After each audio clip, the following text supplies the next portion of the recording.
Hope you're having a great day wherever you are, even if it's evening and you're listening on tape delay via my podcast, Highly Concentrated Hugh. Hope you're having a great day. There's a lot going on. Kash Patel, the new director of the FBI, is up on the Hill testifying. I'll bring you some of that. Let me begin, however, by thanking the hundreds of you who pitched in yesterday for our Food for the Poor campaign. It's still underway. It will go through all next week. You have still time to make a Lenten sacrifice, help a child eat. Homeland Security Secretary Noam is in El Salvador today. She is touring the giant terrorism control center built to house 40,000 gang members. It's about half full and includes the 400 Venezuelan gang members, terrorists, cartelistas, whom the United States deported over the weekend. And Secretary Noam is down there with the president of El Salvador touring that. We'll bring you audio if she gives a press release at the end of that. However, all around that prison is El Salvador, and El Salvador is becoming a stable country, and it's thanks in part to people like you who step up and give money to Food for the Poor to help the priests and the pastors and the not-for-profits and the people who have been working in that country for 40-plus years to bring stability and hope. And if you are among the people who want to be a part of the solution in El Salvador, just go over to HughHewitt.com, HughHewitt.com, and make a $100 contribution there, or you can call the old-fashioned way, 855-359-4673. That's 855-359-4673. I want to thank you for being that generous. Now let's get to Kash Patel. Kash is up on the Hill, the new director of the FBI. And here's what he said about fentanyl, cut number 10.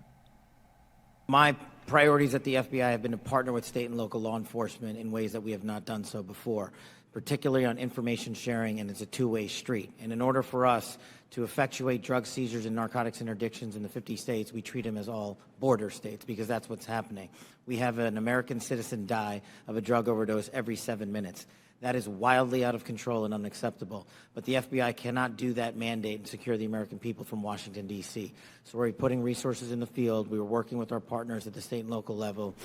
And we are seeing immediate results, as we are seeing in Arkansas, as I outlined yesterday, with hundreds of arrests, thousands of pounds of narcotics seized, dozens of weapons, and multiple indictments. He also talked about how the FBI is getting back to business. Cut number 9. Yes, sir. We have been working. One of the first meetings I took as FBI director was my counterpart, Secretary Farouche in Mexico. And subsequent to that, we have repaid or extradited or expelled from Mexico 2 top 10 of the FBI's most wanted list and 33 other criminals. Well, it sounds to me like finally, he's talking with Representative Chrissy Houlihan right here, cut number 11. Now that another day has passed, do you believe that it's now time potentially for the FBI to open an investigation into this? I'm not going to comment on that. Because you're the director of the FBI, you don't believe it's appropriate to comment on that? Because there's a process in place, there's an ongoing litigation, and the National Security Council is reviewing this matter. And I'm not going to discuss any open or closed investigation. That ongoing investigation, literally, the lawsuit happened today or yesterday afternoon, and the idea that you don't have an opinion on this at this point is frustrating to me. No, it's not. I'm not going to prejudge any matters, and the men and women of the FBI will call the balls and strikes. Reclaiming my time, not sir. you. Sir, Mr. Chairman, I'd like to have... Gentlewoman's recognized. You have Thank 4 you. seconds remaining. No, I have more than You have that 2 because seconds Mr. remaining. Patel would not acknowledge Gentlewoman's me. time has expired. Mr. Stubbe. Thank you, I Mr. love Chairman. the fact that we have good chairmen on the Republican side of the aisle now. I want to go over to Chris Wright, who opened Fox Business with Maria Bartiromo this morning. He is the Secretary of Energy, and he laid down, we're going for energy dominance. Cut number 12. Well, U.S. natural gas production is at an all-time high today, so gas production's already growing. I was down a few weeks ago at a brand-new liquefied natural gas export terminal in Louisiana coming online.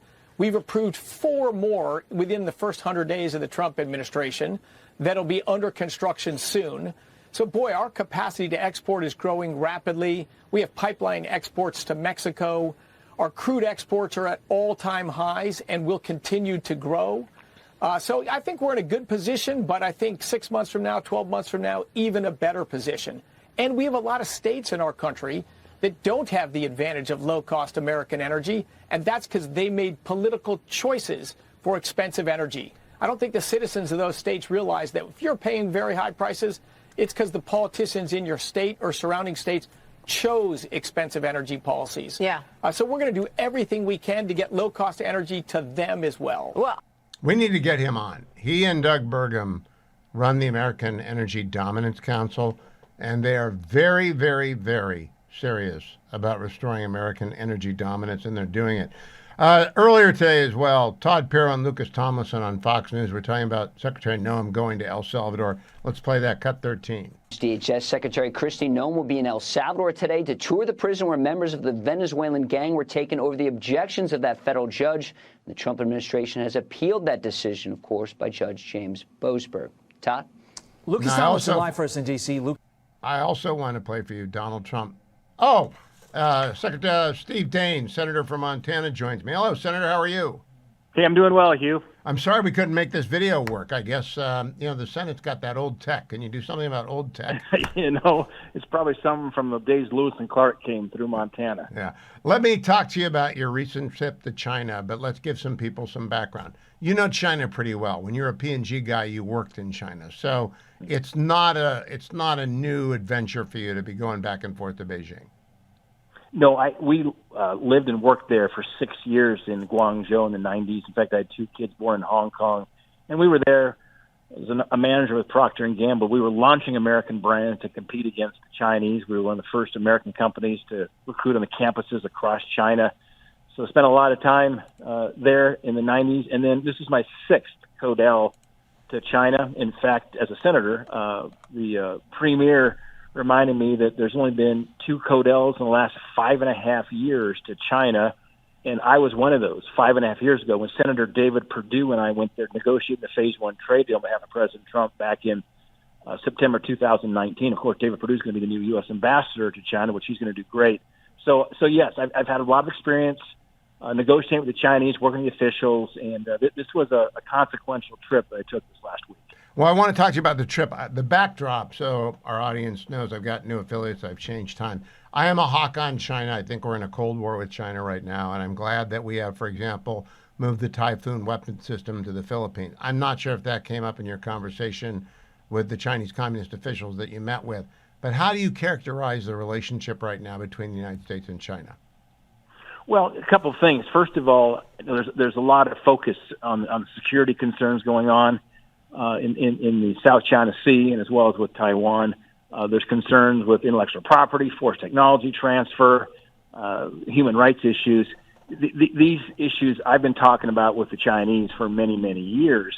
For this particular trip, the focus, after I met with President Trump before I went, he was very glad I was going, was to focus on the issue of fentanyl and the precursors that are coming from China into Mexico and killing 100,000 Americans a year. The leading cause of death for 18 to 45-year-olds is fentanyl poisoning. So that was one of the primary focus areas in terms of discussions. And the two 10% tariffs that President Trump placed on China were related to fentanyl. And so I told them that unless we get resolution here on fentanyl, we really can't get to the next round of discussions in relation to these tariffs and non-tariff barriers. So it was very constructive dialogue. They reminded me that the first CODEL that went to China was 1972, and it was led by Senator Mike Mansfield of Montana. And now here I am in Beijing. They referred to Mansfield as a icebreaker. What I was doing there is really helping kind of break the ice, get the negotiations moving forward, because we've got to address this issue of this poisoning of America with fentanyl and the Mexican cartels. And so, I agree with that, Senator. I'm curious if the name Jimmy Lai came up in any of your conversations, because it seems to me if China wants to get on a good path with us, they'll let Mr. Lai out before he dies.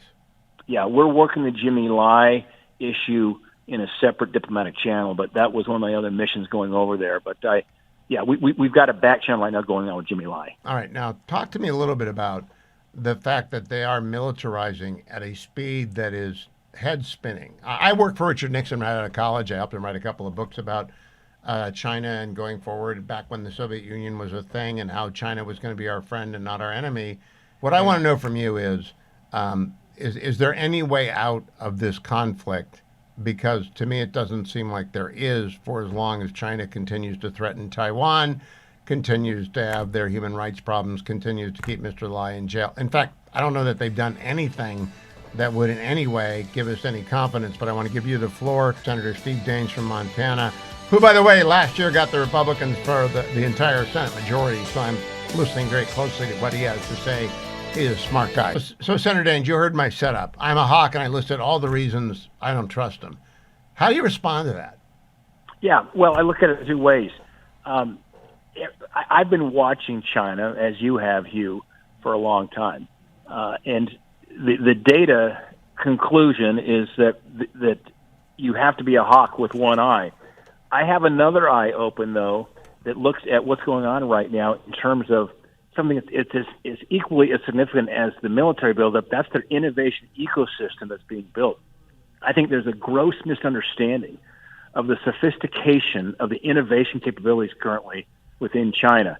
Of course, there's a fusion between their the private sector and the military, but you can't miss what's going on right now. DeepSeek was a shot across the bow, but it's much, much bigger than that.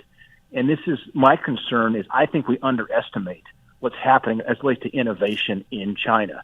They were talking about that they're going to go to the city of Shenzhen and they're going to have 100,000 drones with micro weather sensors. They call it the low altitude economy. It's an incredible breakthrough in operating systems.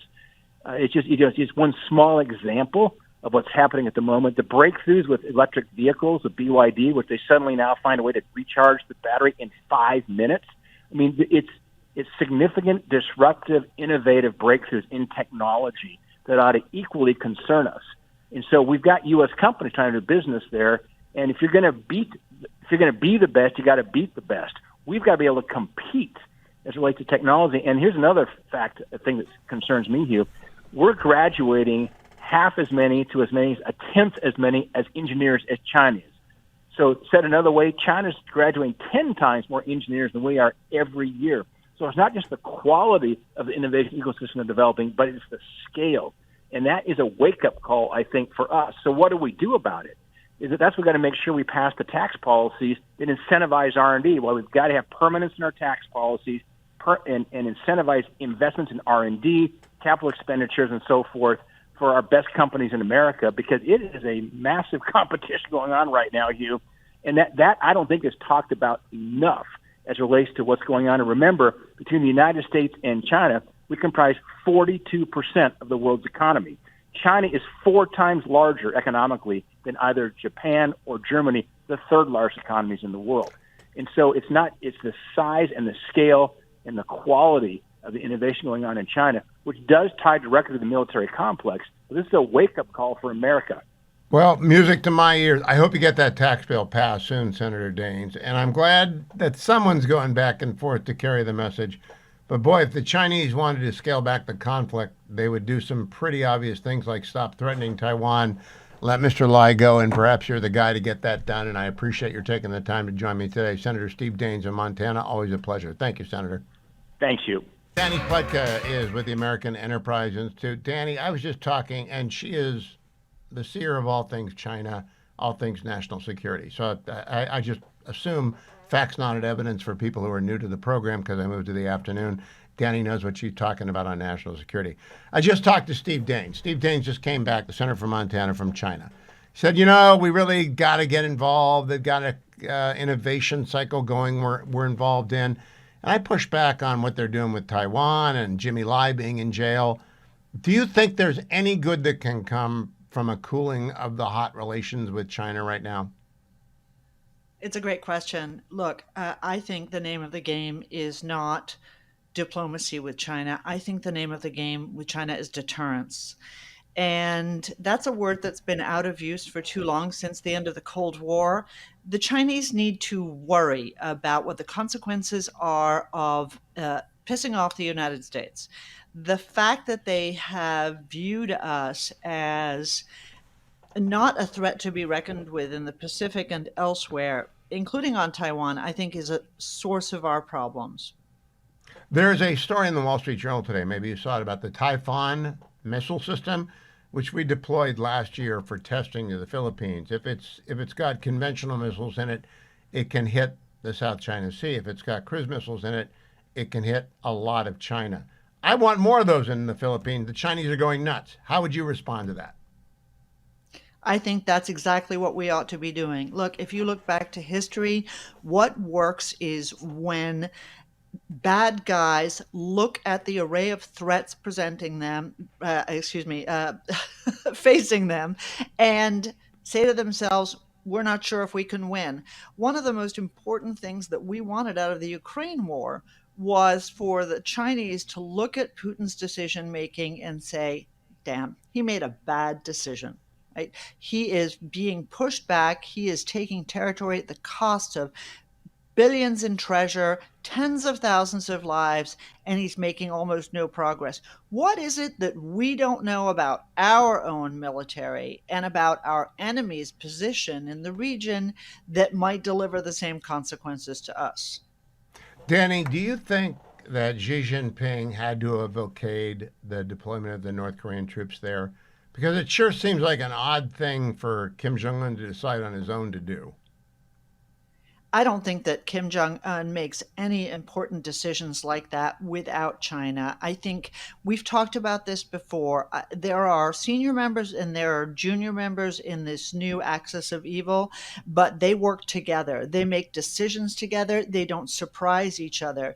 They are, frankly, a lot better behaved with each other than we are with our allies. And I don't have any doubt that Beijing signed off on that. So when they signed off on that, they're signing off on a major escalation in Europe using North Korean troops.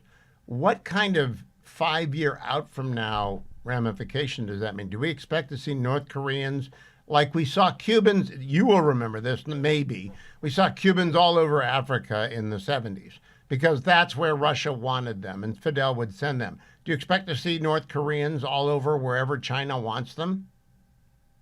Look, the Iranians have really pioneered this idea of expeditionary forces that are totally expendable, right? So they've got the Houthis, they don't care whether they live or die. They've got Lebanese Hezbollah, they don't care whether they live or die. They've got Hamas. They've got all of these groups doing their bidding. And this is a really good model. It has been hugely successful and at the cost of very few lives for the Iranians themselves.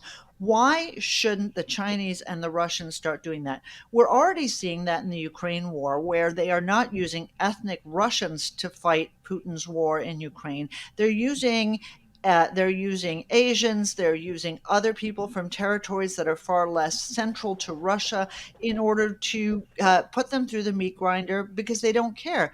North Koreans are just next level that operation, and I don't see why the Chinese, the Russians, and others wouldn't use that Iranian model anywhere they can.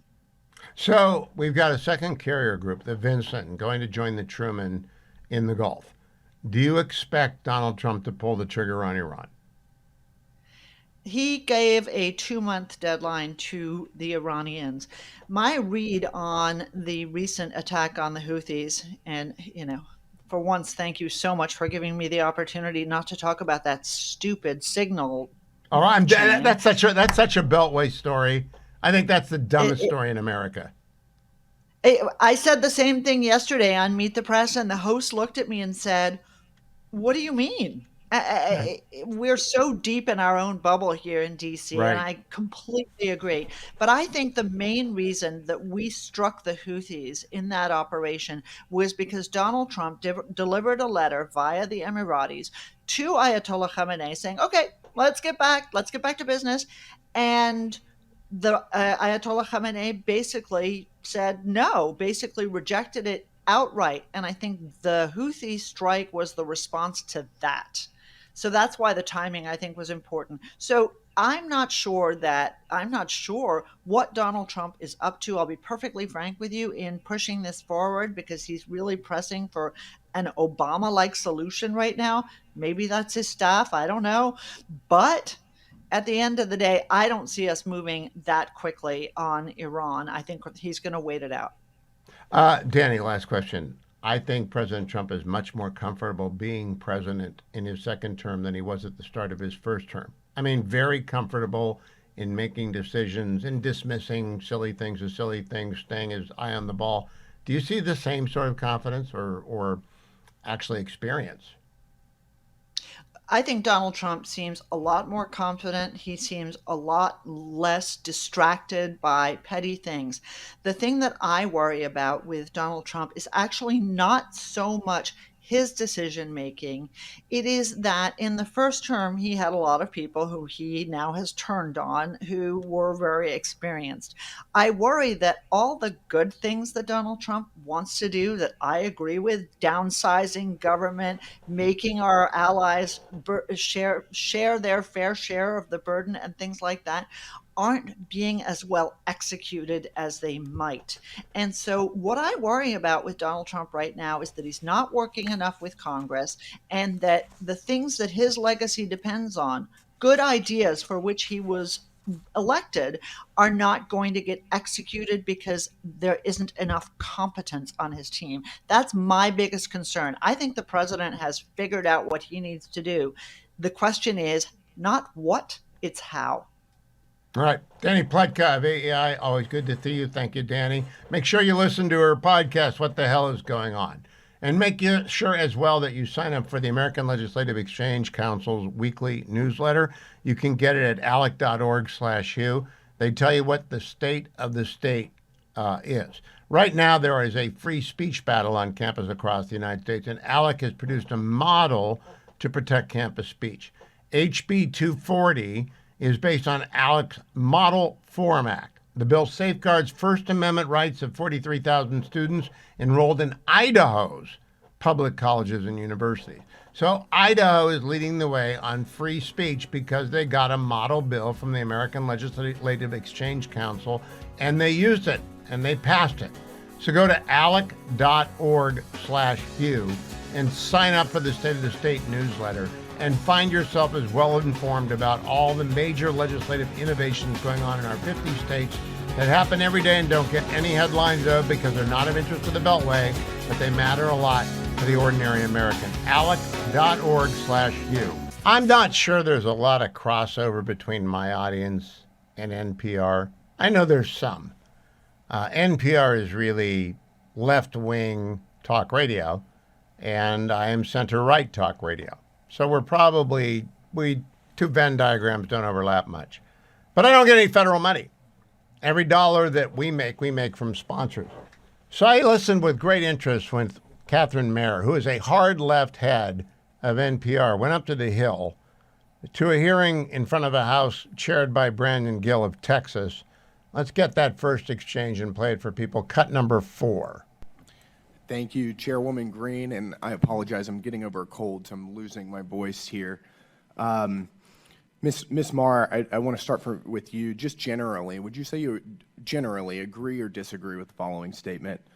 The history of all hitherto existing society is the history of class struggles? I would not say I agree with that, sir. You're not.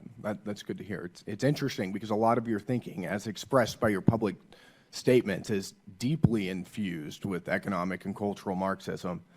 Do you believe that America is addicted to white supremacy? I believe that I tweeted that, and as I've said earlier, I believe much of my thinking has evolved over the last half decade. It has evolved. Why did you tweet that? I don't recall the exact context, sir, so I wouldn't be able to say. Okay. Do you believe that America believes in black plunder and white democracy? I don't believe that, sir. You tweeted that in reference to a book you were reading at the time, apparently, The Case for Reparations. I don't think I've ever read that book, sir. You tweeted about it. You said you took a day off to fully read The Case for Reparations. You put that on Twitter in January of 2020. Apologies, I don't recall that I did. Okay. I'd no doubt that your tweet there is correct, but I don't recall that. Okay. Do you believe that white people inherently feel superior to other races? I do not. You don't? You tweeted something to that effect. You said, I grew up feeling superior. How white of me. Why did you tweet that?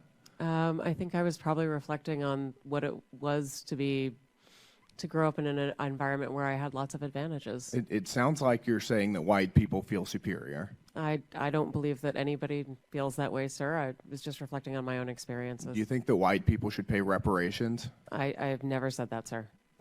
Yes, you did. You said it in January of 2020. You tweeted, yes, the North, yes, all of us, yes, America, Yes, our original collective sin and unpaid debt. Yes, reparations. Yes, on this day. I don't believe that was a reference to fiscal reparations, sir. What kind of reparations was it a reference to? I think it was just a reference to the idea that we all owe much to the people who came before us. That's a bizarre way to frame what you tweeted. Okay, how much reparations have you personally paid? Sir, I don't believe that I've ever paid reparations. Okay, it's just for everybody else. I'm not asking anyone Seems to pay to be what you're reparations, sir. suggesting. Okay, let's go to cut number 5. More of the same. Do you believe that looting is morally wrong? I believe that looting is illegal, and I refer to it as Do counterproductive. I think it should be prosecuted. you believe it's morally wrong, though? Of course. Of course. Then why did you refer to it as counterproductive? It's a very different way to describe it. It is both morally wrong and counterproductive, as well as being You illegal. tweeted, it's hard to be mad about protests in reference to the BLM protests, not prioritizing the private property of a system of oppression. You didn't condemn the looting. You said that it was counterproductive. NPR also promoted a book called In Defense of Looting. Do you think that that's an appropriate use of taxpayer dollars? I'm unfamiliar with that book, sir, and I don't believe that was at my You time at tweeted NPR. that you read that book, but I don't believe that I did read that book, sir. do you think that a few years ago NPR educated America about, quote, the whole community of genderqueer dinosaur enthusiasts? Do you think that that's an appropriate use of tax dollars? I was not at NPR at the time, sir. That's not the question, though. Do you think that that's an appropriate use of our tax dollars? I think our tax dollars that we use are to be able to provide a wide range of So I'll perspectives. take that as a yes. You do believe that that's appropriate. Your health advisor at NPR also stated in an interview that, quote, fear of fatness is more harmful than actual fat.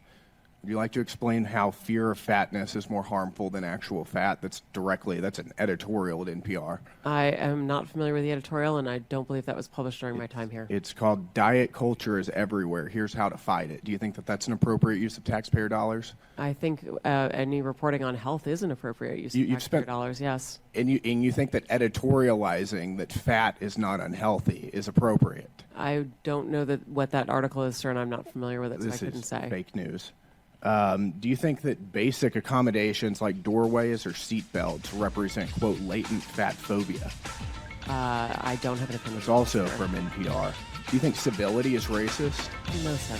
No. Well, your outlet ran an article entitled, quote, when civility is used as a cudgel against people. You get the point. NPR is a left-wing nuthouse. She is a left-winger, and they should not get $1 of our taxpayer money. Joined by Mary Catherine Ham, host of Getting Hammered. Hello, Mary Catherine. How are you? I'm good. How you doing? I'm good, the happiest podcaster in the world. Mary Catherine, you are an expert on virtue signaling, so I want to run something past you. You are an expert on virtue signaling, don't you think? I mean, I watch a lot of people do it frequently, yeah. I listen to you and Vic often dissect it. Well, this weekend, Elon Musk announced he was going to sue Jamal Bowman for calling him a Nazi. And I pointed out on X, people are going to learn you can defame a public figure, and Nazi is pretty defamatory. Lois Romano, formerly of the Washington Post, formerly my colleague, though I don't know her, said, Discovery is going to be interesting. To which I said, are you suggesting that CNN knew what Bowman was going to say? Because that would implicate them. She said, oh, no, I didn't mean that. And it got on from there, so that she finally told me not to put words in her mouth. She was actually suggesting that Musk was a Nazi. That's what she was suggesting. Do you think people have any idea what they're doing when they say that? No, I don't. I think, look, we with good reason have a lot of leeway with free speech, and that's how we like it. But there are things that people can go after you for, and particularly when you have a person, when you're in a place where you're doing something on a platform like CNN, and you're talking about a person who has basically endless resources to pursue something like that. Nazi is not the one I would throw. I would be careful. And if I were then going to comment on it, I would not leave any doubt about my not believing he was a Nazi, instead of intimating Discovery will be interesting. And then getting all huffy when I called her out on it. I just think X has become the domain of the people who want to say things without saying things. And have you noticed this in our culture? That people want to say things without actually saying what they mean. Yeah, I mean, I think this might be part of the downside of the policing of speech that the left has done for a long time, is that people kind of want to like passive aggressive everything and not be straight about what they're saying, because in their circles, frankly, more than right-leaning circles, they're used to being told, well, you didn't say that the right way, and you didn't say that the right way, and so now you have to shut up and lose your job. That we're in a new vibe now since the election of Trump, and I think that I admire people who are sometimes better than I am at just saying, no, this is the thing I'm saying. This is the thing I'm saying. I don't care if you dislike it. Let me be blunt with you. Now I want to switch to you to a couple of quick talks. You change tires. I do not. I don't consider that an assault on my masculinity because I can't change a tire. How many men do you think can actually change a tire? I don't know what the percentage would be these days. Where I come from, it would be nearly 100%. But that, like, the South is a particularly like tinkering on cars kind of place where everybody learned from their dad in the garage. Although I would say the younger generation than I, certainly fewer than in my generation or one generation older. Like, you're probably getting down to the 50%. When I heard you talking about getting up into the engine because there wasn't an air conditioning unit in the car and you had space to work, I thought this girl is from a different planet than Ohio because I don't get down there. When did you do said thing? Oh, this is maybe, yeah, just a cultural difference. I would bet that Guy Benson does not have the same experience. I don't know. I grew up with a bunch of my dad who liked cars and a bunch of peers in high school, dudes who liked to wrench on a car in the afternoon in their spare time. And I learned to do a tire for safety reasons, but I learned to change my oil because I was a cheapskate and I thought it was interesting. And yes, there was no air conditioning in my Honda, which made it very easy to change the oil because you could get in there very easily. Mary Catherine Ham, I'm obscuring the number because I don't want to. This is called a AAA card. All right. I have been a member of AAA since I was born. I think I've been a member since 1990. Before that, I was a member on my parents' card. Do you not own a AAA card? That's issued at birth in Ohio. Right now, I do not have one. I have had one in the past. And I think eventually I was like, of an income level that I was buying that membership, and my parents might have provided it at some point. But for the quick and easy stuff, I did that. Who jumps your batteries? AAA comes to my house when my battery's dead. Who does that for you? Oh, no, I do that with my husband's car. Or he does it for me. You are from a different planet than I am. All right, now I want to talk to you about Harry Sisson. I really did not know until I listened to Getting Hammered that he was a thing. I saw him on a couple of videos, but I thought he was kind of a bit odd. Is he really an influencer? Yeah, he has a lot of followers, and he was the attempt of the left and the Democratic Party to boost Kamala and Biden to young people via TikTok. He sort of became this leading voice on that front. And look, he was very hacky in the way that many influences are, just not really dealing with policy or anything, but just sort of cheerleading for this person. That is a role that one can take in the political world, and he gained a lot of followers taking that role. Not very convincing because he's like the one guy. No, I have a theory about this, is that the influencers of today are the child actors of 30 years ago. It does not end well to be an influencer at 18 to 30. What do you make of my theory? I think that's correct. And I tell my children that because I never had social media until I was a grown person with a very full sense of self. And it is very dangerous to be famous, rich, or put all your validation in other people's, particularly random people online, when you are a young and developing person. So right. That's last question, which is going to carry us into the break. So people are going to have to listen to the YouTube to get your answer. Foote versus Ludlow School Committee. An 11-year-old girl goes to school. The librarian has all the 11-year-olds do a bio.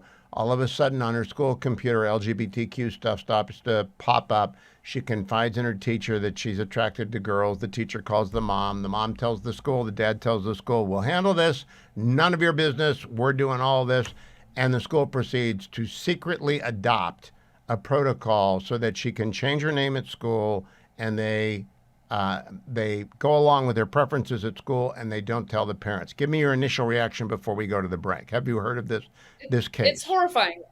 It's horrifying. As a parent, you just want to be parenting your child, and schools and guidance counselors and librarians are not in charge of that, and they think they should be. And I view many of them, certainly if my kids were in the public school system, with some measure of suspicion for that reason.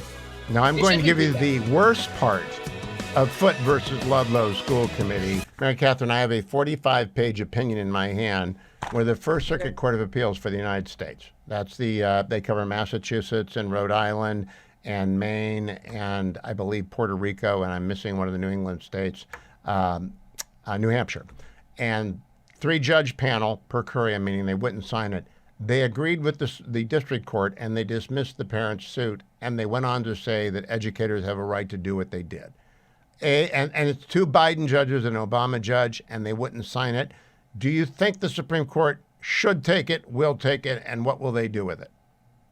Well, it's interesting because the Supreme Court, other than this most recent one on gender transition that they took, has not heard or taken a bunch of parental rights cases.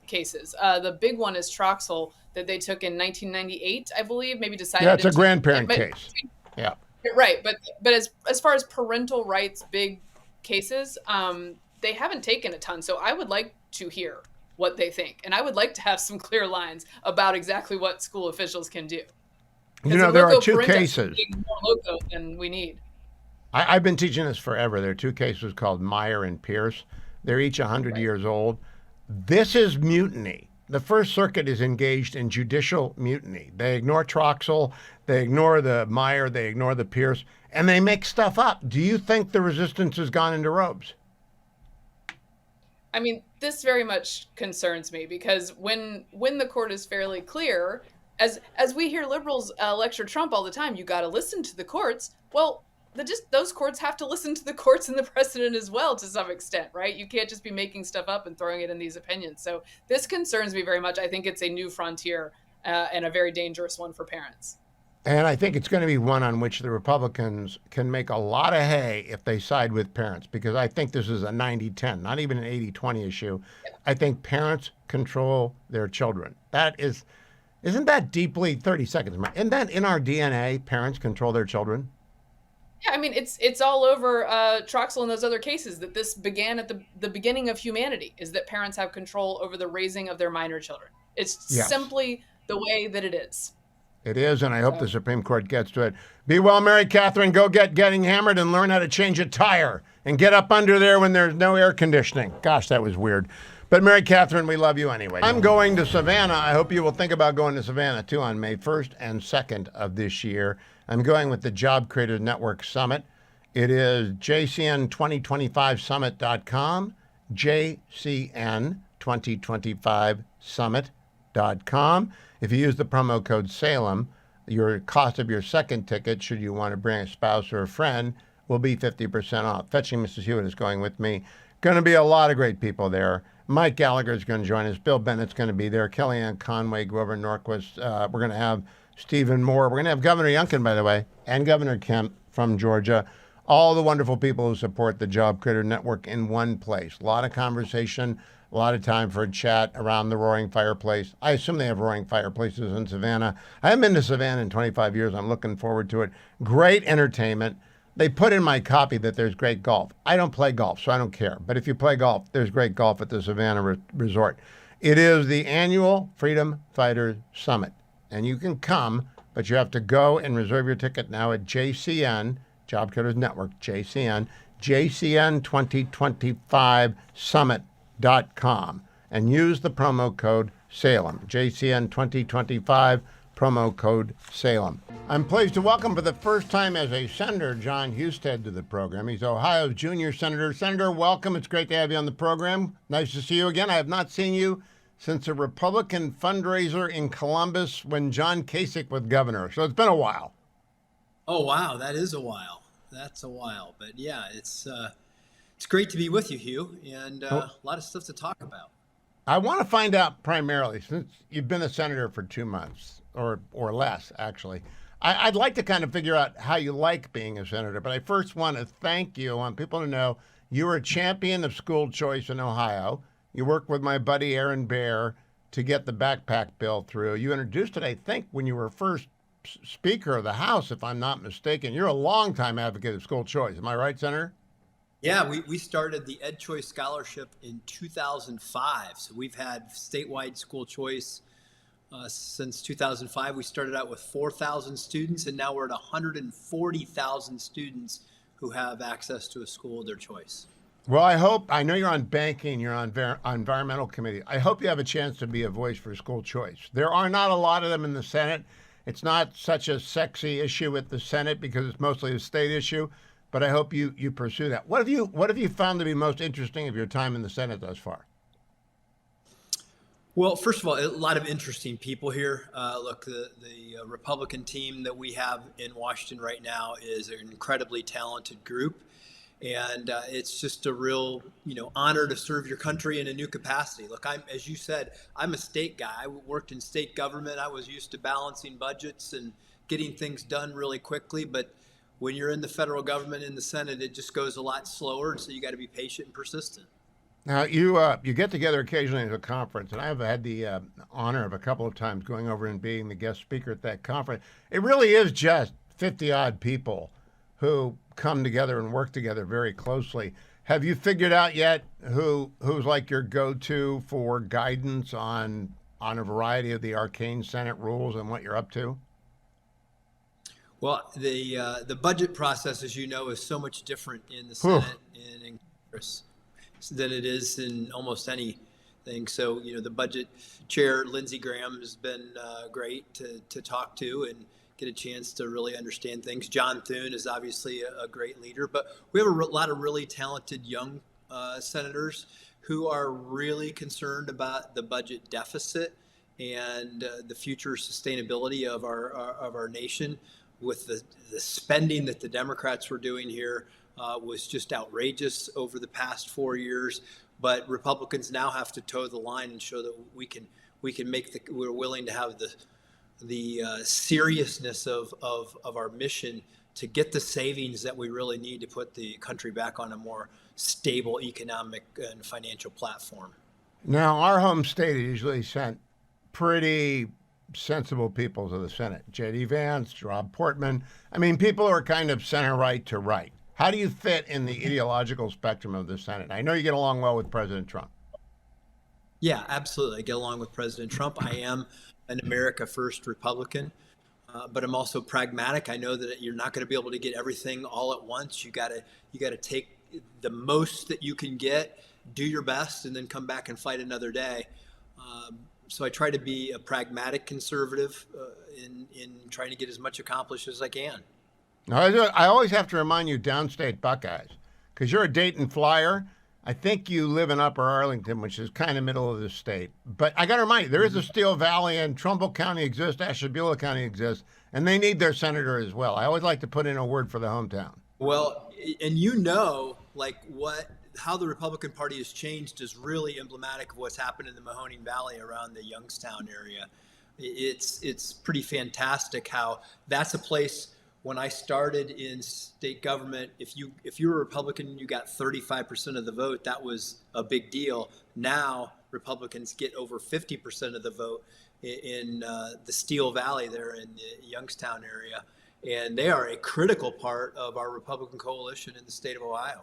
Now, people do not know that Trumbull County has been the most significant change over 12 years from D to R of any county in the United States. It used to be second behind a county in Iowa, but in 2024 it became even redder than that county. So it went from being deep blue Union Democrat to being deep red Trump Republican. It's kind of remarkable. I would never have predicted it in my life. So, Senator, what about these committees that you're on? What are your objectives to get done on the committees? Well, one of them is health, education, labor, and pensions. I will tell you that that's a place where I can have an impact on school choice, which you mentioned earlier. But I will tell you on the HELP committee, we talk about inflation, we talk about eggs and gas and bread and milk and things like that. But the number one inflationary driver in the American economy in the 21st century has been health care.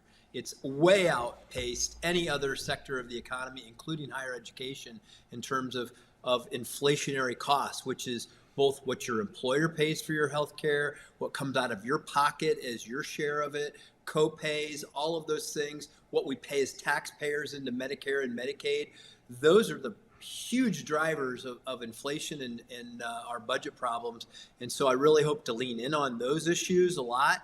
I mean, let's face it, I don't know why, like on programs, for example, SNAP, which is a program to help poor people buy food, that we pay for the very things that make them obese and unhealthy. There's no reason that the federal government should do that anymore. We shouldn't pay for sugary drinks that then help people become obese, and then we end up paying on the other end with Medicare and Medicaid costs. So those are the things. Just, you don't have to cut. You have to be smart. You have to get better value for what we're doing. We have to do a better job at that if we're going to put America, I was just with Robert Kennedy just a few minutes ago. If we're going to make America healthy again, if we're going to put ourselves on a sound fiscal track, then we've got to be smarter about how we spend our money, and driving down costs in healthcare is one of the primary things that we need to do. You are also leaning in on artificial intelligence. I was kind of surprised to learn that because it's not something I normally associated with state level people. Why AI? Why are you interested in AI? So we talk about regulatory reform, right? Well, 5 years ago, when I was lieutenant governor, I started a process to use artificial intelligence to review our entire regulatory code in the state of Ohio. The regulatory code in Ohio is 17 million words. 17 million words, and we eliminated 5 million of them. So almost a third of the regulatory code in the state of Ohio, we had eliminated using artificial intelligence tools. For example, I think we hit around 1 million words in the building code that we were able to eliminate. And that makes it easier. Time is money, right? We want to make it easier for people to be able to comply.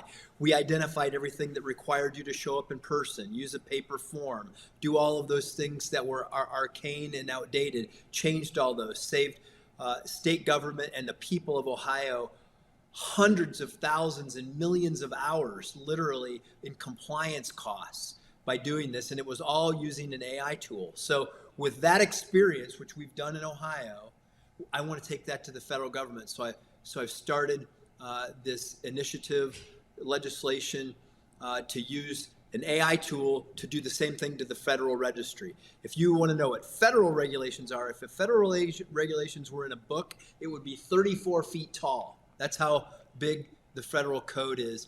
And it would take you if you worked 8 hours a day, it would take you over 3 years to actually read it. So I want to do the same thing to the federal code, real regulatory reform. We would identify all of the outdated, duplicative, arcane regulations, bring those back to the agencies, have them review them to make sure that they're on board with eliminating them, and then ask the Congress to go through and make it official. And using AI gives us the ability to do something that no one human being or a team of human beings could do before. Because you know what I told you, what we did in Ohio? We did that with one person and an AI tool. That's how we I think that's an amazing idea. The guy you tell that to, I think you'll have jurisdiction over the Department of Interior, won't you? Because you're on environment. Mm-hmm. Yes. Well, when Doug Burgum comes up to testify to you, I think he may be the smartest guy, the equal of anybody in the cabinet. And you suggest that to him, and he'll take AI and apply it to the DOI regs, and they'll shrink by 4/5. Those are the worst regulations in the world. They're a bunch of species that aren't endangered. That's going to happen. So now I want to close with the most important thing here. Two things. You'll be lobbied a lot. Have you already been lobbied?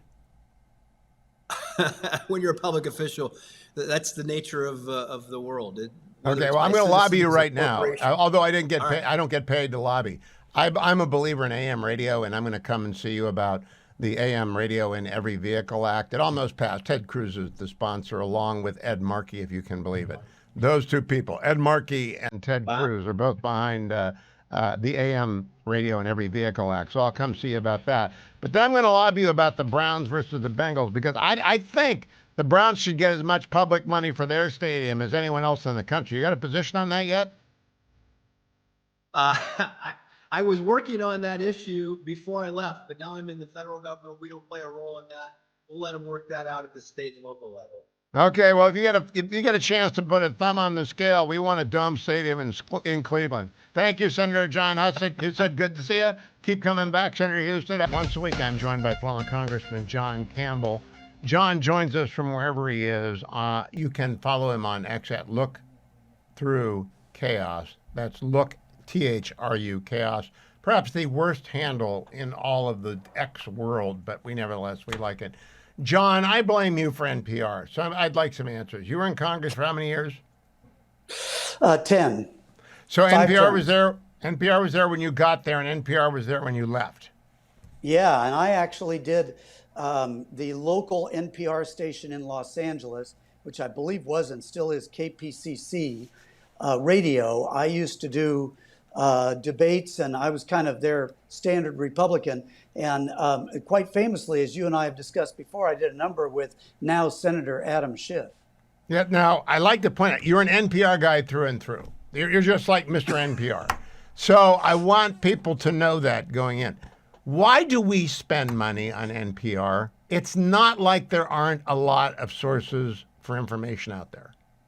Yeah, well, you know why we spend money on NPR, and you see that in the hearings going on today. We spend money on NPR because the Democrats want to fund this mouthpiece for their messaging. I was talking to my sons the other day about some of their friends that are in California and are still on the left. And I said, don't they see what's going on? And my sons told me, they said, no, they get 100% of their news from NPR, 100%. And so they have no idea that anything is bad in Los Angeles or California or any place else. They're just totally fed propaganda pablum. So that's why it exists. But you're completely right. It absolutely, I mean, it can exist, but it should find its own funding. The same now, way it's Salem Radio objectively, Network what I want to point out, and you just made my point, objectively, anyone who can claim to have any kind of fairness in them would identify NPR as by, of, and for the left. Am I correct? Absolutely correct. The argument for it, remember, I first started in politics over 25 years ago. The argument for public broadcasting broadly at that time was, well, they provide shows, they provide information and entertainment and so forth that the commercial networks won't do because they're not commercially viable. And therefore, but this is still information and things people need to see. And it's not commercially viable, so that's why the government needs to support it. Now, that was before there were 500 television stations and you know, on your thing and streaming and podcasts and everything else. That argument is completely specious today. And that was the primary argument, but that argument is fully gone. There is no reason for the government of the United States or of states to subsidize or fund any broadcasting arm. And let me say one other thing on that. Talk about states. I know you're in Studio West, California right now. I'm in my home West, also in California at the moment. And because the leftist media, San Francisco Chronicle, Los Angeles Times, et cetera, are in such trouble in this state and not making any money, the state of California is considering funding media in California. And they're arguing, well, you know, the LA Times, they're not making any money, they're going bankrupt. We need to support them so they can continue to provide people with news and information. It's not news and information, it's full-blown leftist propaganda. But that is, by the way, that is on the agenda for the California legislature this year. Well, you were the chair of the budget committee, were you not? I was not chair, no. You were on it, weren't you? Oh yeah, I was on the budget committee the whole 5 terms. Yeah. So you're responsible for the budget of the NPR. Why have Republicans allowed it to go on? It is the same reason there's so much garbage and trash in the budget generally. It's been said in Congress that there are really 3 parties. There are Republicans, there are Democrats, and there are appropriators. And the money for these sorts of things is determined in the Appropriations Committee largely and through the appropriations process. And the way the appropriators work is the Democrats, Republicans get together and like, all right, I get to fund 10 things. I, as a Republican, want to fund, you get to fund 10 things you as a Democrat want to fund. Everybody wins except the taxpayer. Let's go forward. And that has been the case for a long time, which is why some of us, we were in Congress, were not only saw the Democrats as opposition, but we saw the Appropriations Committee writ large as opposition. And that I believe with Mr. Trump that some of that is changing. On well, the Republican I have a side. question. I can understand wash my hand, I'll wash your hand. I'll give you a defense contract, you give me a defense contract. We'll spread around the necessary defense. There is no constituency for NPR other than leftists. How does it survive a Republican Congress? Or will it die in this reconciliation budget as it should? Well, I think this time it will likely die because this reconciliation budget is not going to be a product of the usual appropriations process. It's a product of something being handled by leadership and everybody else and the White House and Thune and Johnson together, et cetera, et cetera. So I think it probably will die, and this hearing today is giving all the reason in the world that it should die. It is oh my God, have you watched it? Because it was. Have you watched this hearing? It's a nightmare. Oh, it is completely. It is. I didn't watch it all, but I've watched excerpts of it on X. But the reason it has survived in the past, though, is the Democrats have insisted on it. And they've been able to get some Republicans. There's some Republicans always, well, my local NPR station is good to me, blah, blah, blah, whatever, and they'll support it. And so the Democrats would say, well, we're not voting for the budget. We're not voting for the process if you take out NPR. This is a poison pill if you take out NPR. So you had to leave it in. And there's a lot of things that way. There's many things, Hugh, that for the first time in decades, not just in my career, but even prior to my career, that we have a real legitimate chance of getting rid of really reducing a lot of this waste and corruption and so forth that's in government this year. And I hope that a lot of the Republicans, be they Senate or House members, don't get hung up on, oh, well, I've never voted for a debt limit and I don't want the debt limit in here. Or, oh, there's something I wish you'd done differently on taxes, or I wish you'd done differently. On balance, what they're going to do is going to be far better than probably anything has been passed. I think maybe in our lifetimes, Would you agree with me the canary in the coal mine is the Corporation for Public Broadcasting? If that's still standing, they weren't serious. If that's still standing, it means there will be 500 other things like it that are still standing that are garbage and should absolutely be out of there. And it does mean, you're right, it does mean, all right, well, deficit's a deficit. We haven't, we've always been able to sell the debt, whatever. We'll just move on. Yeah, and it just means that they're not serious. Because if you're serious, you do take the small stuff, because you can't go to the big stuff unless you killed all the small stuff.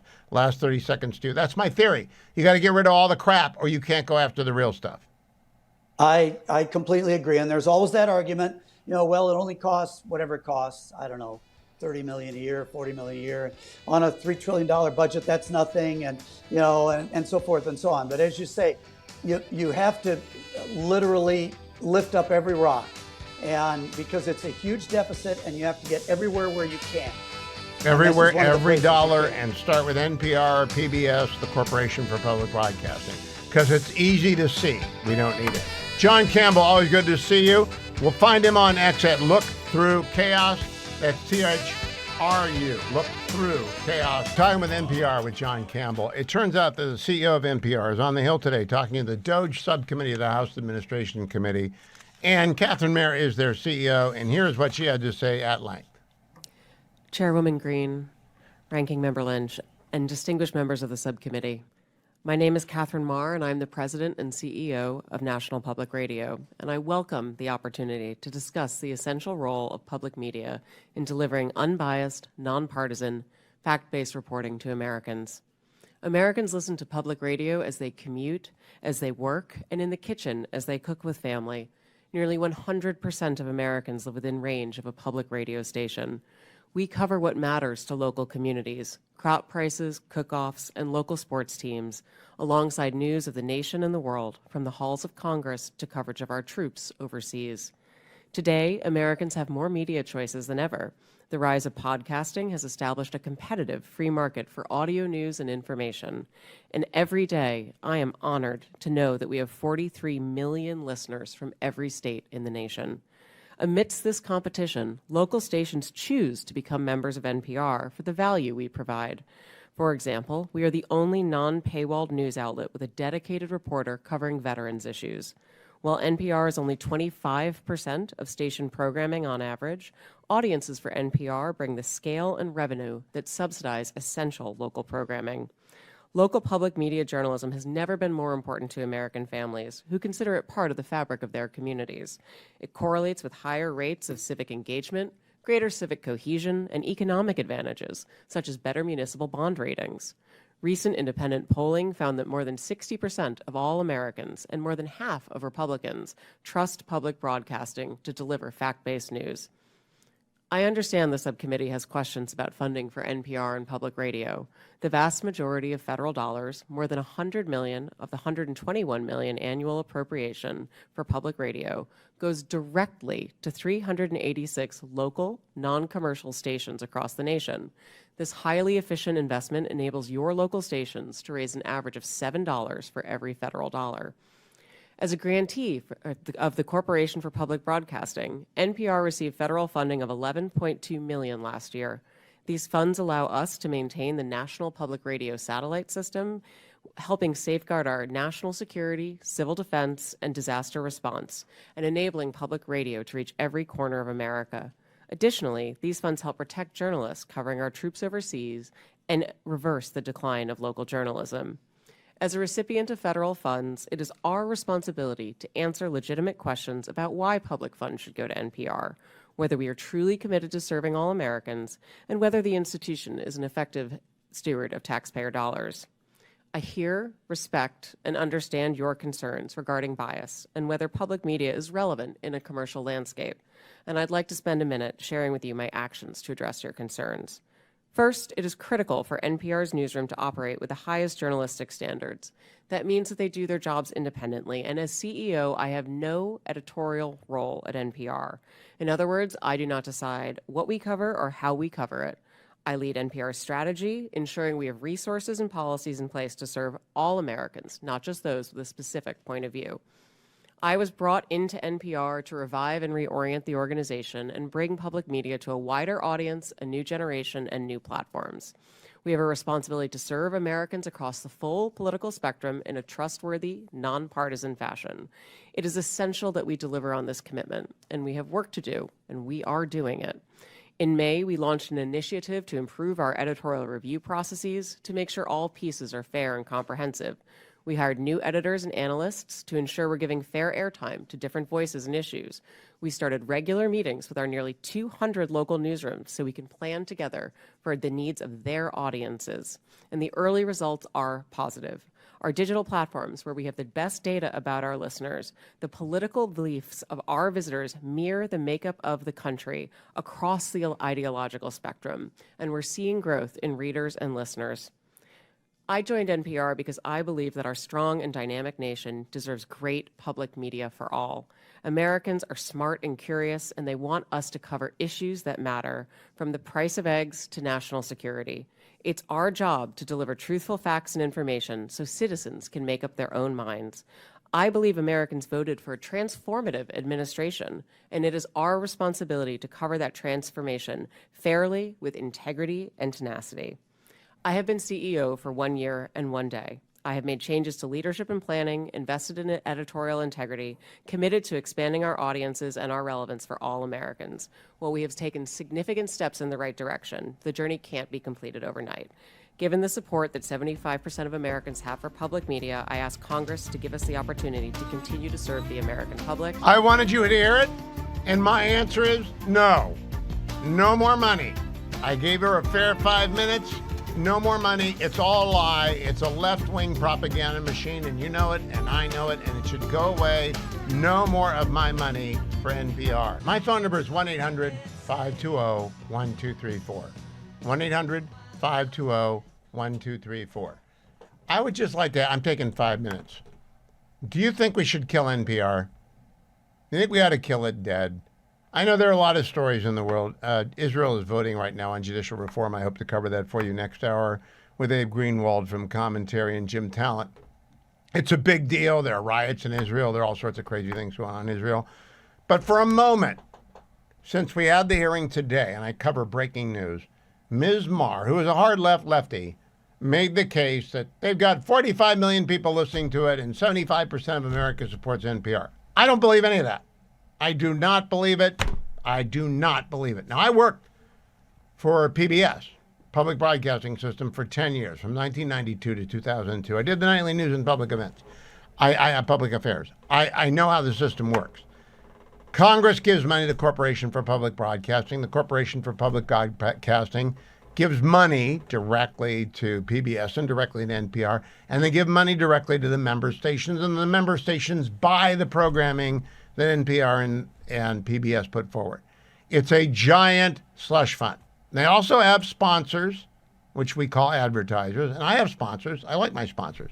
We also they have listener support. We don't do listener support, unless, of course, you belong to the universe, or you go over to YouTube and you sign up for the YouTube channel. Over at YouTube, look up YouTube, look up Hugh Hewitt, where you can listen to my podcast. There's advertising on that. The old-fashioned market system. Radio, every other radio station in the world works the same way. Nothing happens until somebody sells something.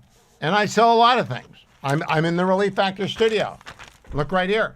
Why am I in the Relief Factor studio? Because I take the product, because I believe in the product, because the product worked, and because the product sponsors the show. They pay us money. And I accept sponsors, all sorts of sponsors, if I use their product, but only if I use their product. I'm not sure that NPR is on the cruise lines that they advertise. I'm not sure who the sponsor list is for NPR. I don't watch NPR. I don't listen to NPR. I do watch some PBS. I don't know who chooses this. They're tonier, right? They're high-end people. They get a lot of foundation. The Scave Foundation, the Mellon Foundation, all sorts of people give them money from foundations. Why are they doing that? Because they have a worldview. They have a worldview that is left, and farther left. And they're not objective and they're not fair, and they do not have America represented. Do you think that 10% of the people that NPR voted for Donald Trump? Dwayne, I have a question for you. Do you think that 10% of the people who work for NPR voted for Donald Trump? 10%? Yeah. Not a chance. 5%? Maybe 5. I thought maybe 1%. I was being charitable at 5. And I base that on my experience at PBS. Yeah. That they were all lefties. Yeah. They were all lefties. Yeah. Who goes to work for NPR? Lefties. Do you think we have any Hillsdale graduates at all at NPR? Not one. No. I got to ask Larry on that. I shut it. Hey, don't shut it down. Just don't give them any taxpayer money, because I've had it. I've been saying this for years. Nancy in Philadelphia. How are you, Nancy? Do you want to give them any money? Definitely not, Hugh, because every NPR news break in Philadelphia starts out with nothing but a criticism of Donald Trump and his administration, and then ends with some positive words about the poor Hamas Palestinian terrorists. Why do you listen? Well, that NPR happens to have a news break on the classical music station in Philadelphia. Ah, I get it. Okay. Thank you, Nancy. Randy in Knoxville, Tennessee. What do you think, Randy? I think that we should definitely defund NPR. It's one of my pet peeves, Hugh, is giving these giant corporations and businesses our money. They could pay their way. They've got a massive network. All they have to do is quit saying sponsors, call them advertisers, whatever. It's the same thing. Like these guys who own these sports teams, they want us to pay. Well, no, you're going off my topic. I want to stay focused and get people, because I don't think NPR has the support that the Congress thinks it has. So thank you, Randy. Lori in Kansas City, do you want to pay NPR any money? No, I think in the spirit of free speech, we should go ahead and let them exist. I don't want to kill them. Oh, I absolutely do not want to ban them. In their playbook. Do not But, want to ban them. I don't want to. No, let them go, but cut them loose. No more. And by the way, they'll do fine, because the reason there is no left-wing talk radio in America, the reason Air America failed, is because NPR took that market. They took that audience for 50 years, or maybe 60 years now, and they have solidified lefties who get in their car every morning and they listen to All Things Considered or NPR, whatever else is going on, and that's what they do. Thank you. I want to conclude by making sure that I take care of my sponsor, Relief Factor. This is what NPR should have to do. They should have to go find sponsors. They should have to follow the FCC regs and identify their sponsors. And then they should, if they follow the Hugh Hewitt approach, use their sponsors. They ought to actually take Relief Factor the way that I take Relief Factor every single day. And I do take it every single day, and you see me do it on the air. And the reason I do it is because not this morning. I had a Fox hit that got canceled because they ended up going to a oversight hearing. But I was up and ready to go. Otherwise, I would have been going not up the implacable hill. I'm still not 100%. Fetching Mrs. Hewitt thinks I'm at like 75% in terms of energy. And maybe by the weekend, I'll be back on the beam. But one way or the other, I take my Relief Factor. And I encourage everyone out there, give it a try. 1-800, the number 4 in the word relief. 1-800, the number 4 in the word relief. Let me also remind you of another sponsor and one that I love, Food for the Poor. Food for the Poor every Lent makes an offer for you to be vital in the life of a child in Central America. This year, we are supporting the feeding programs in El Salvador. Now, I'm sure Food for the Poor did not pick El Salvador because El Salvador has become our best ally in Central America. They probably did it because the need is greatest there. Food for the Poor has a banner over at HughHewitt.com. It's called Feed Their Future. If you go to Feed Their Future and you make a $100 contribution, you'll feed a child in El Salvador for 1 year. You can also call in that donation at 855-359-4673. 855-359-4673. You've heard me do this all March. I will do it for another week. I'm trying to pull at your heartstrings. I'm trying to get you to think about these kids. Please be generous. Find the banner at HughHewitt.com. AmericanFederal.com sponsors a market report every day, and they do so because a lot of my listeners want to know what happened to gold. And gold went up today to $3,027 an ounce. So it costs $3,027 an ounce of gold if there's no commission, but that's never the case. No matter where you buy gold, you're going to pay a commission. You'll do that with American Federal as well. If you call American Federal, 800-221-7694, Nick will be very upfront about it. The more gold you buy, the lower the commission. They also buy gold from you if you're one of the people who have decided, well, it's pretty high. I'm going to unload my gold now and I'm going to buy Bitcoin. I think that's dumb, but I don't give financial advice. I give opinions, but I don't give financial advice other than diversify. Own some land, or you can be a limited partner, or you can own a house. Own some precious metals, gold and silver. Own some stocks, own some bonds, own some cash. If you're building wealth over a lifetime, diversify. Today, the Dow is down 0.31%. The S&P was down 1.12%, and the NASDAQ was down 2%. Again, tariffs shook up the market a little bit, but gold was up a little bit, $3,027 an ounce. There really is no correlation between tariffs and gold, but there is a correlation between tariff talk and markets, because markets don't like tariffs, even though some industries win and some industries lose. They just don't like the uncertainty. I am myself not worried about day-to-day ups and downs in the market. Last week was a really good week. This week might be down. I really don't know. I can't predict. I'm not a prophet or the son of a prophet. I do know that gold for the past 100 years has more than kept pace with inflation. It is your inflation protection. It's why people own gold. If I can, I would like to go back to Kash Patel. In the case that you did not hear him earlier today, he gave out his number one priority, and I want to make sure that you hear it. Cut number 10. My priorities at the FBI have been to partner with state and local law enforcement in ways that we have not done so before, particularly on information sharing, and it's a two-way street. And in order for us to effectuate drug seizures and narcotics interdictions in the 50 states, we treat them as all border states because that's what's happening. We have an American citizen die of a drug overdose every 7 minutes. That is wildly out of control and unacceptable. But the FBI cannot do that mandate and secure the American people from Washington, D.C. So we're putting resources in the field. We were working with our partners at the state and local level. And we are seeing immediate results, as we are seeing in Arkansas, as I outlined yesterday, with hundreds of arrests, thousands of pounds of narcotics seized, dozens of weapons, and multiple indictments. Back to basics. Crime fighting at the FBI. A lot of great men and women at the FBI that have been doing it day in and day out. I do believe that their Washington, D.C. office became highly politicized. In some places, Lisa Page, Peter Strzok, deeply corrupt. I think Jim Comey was a megalomaniac and completely out of control. And I don't think Christopher Wray got control of the building. And so it's going to take Kash Patel all of his effort, all of his energy, but I have great confidence he's going to get it done. And going back to work of interdicting drugs, especially fentanyl, with local and state law enforcement, great place to start.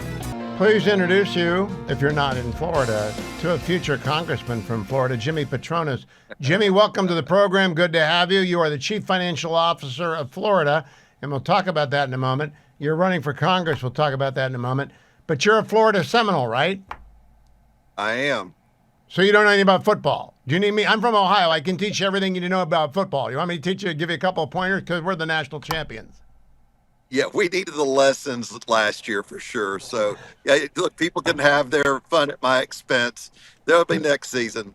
There'll be next season. I know. We like the Seminoles. We really do, sort of. They'll play football again. They used to be good. Someday they'll be good again. Jimmy, tell me why you want to leave. You are a player in Florida. You've been in the legislature. You're the CFO of Florida. You work for a great governor. You're in a great state. I think you're from Panama City. Does your district, by the way, include the Air Force base down or the Navy base down there where we train our pilots?